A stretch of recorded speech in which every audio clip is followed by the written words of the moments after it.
Hello. So today we're going to talk about something a little different. Frequently during my programs, I'll have somebody say, "Oh man, I wish I could have some of the animals that you have as a pet." They look at a beautiful animal like this, Munchkin, the fennec fox, and they say, "Wow, really wish I could have fennec fox as a pet." And the analogy I always give everyone, I'm reminded of, my wife and I years ago. We went to an exhibit at the Metropolitan Museum of Art, and they had like all this beautiful jewelry that was out. And my wife was looking at it. She goes, "Wow, I wish I could have some of this jewelry."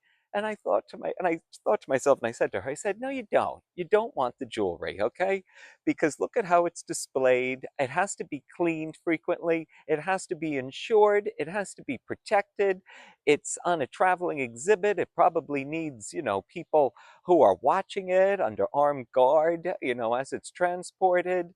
They probably need a background check. You don't want this jewelry. You have beautiful jewelry at home, um, if you were wearing it, you'd have to worry about someone ripping it off of you, a thief or a bad person." And, that's how I always tell, my clients or people at my shows, I said, "You don't want these animals. It's much easier to hire someone like me. Let me pull my hair out and dealing with taking care of these animals." Exotic animals, they require very specialized care.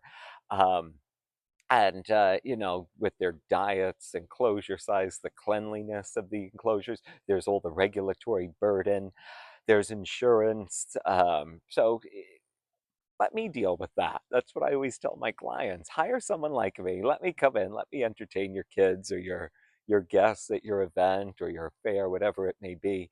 And I'll entertain you. I'll present the animals, and then I take everything home with me. And you can go home and you can just relax. And that's kind of like what my wife and I experienced all those years ago. We went to the Metropolitan Museum of Art and saw the jewelry.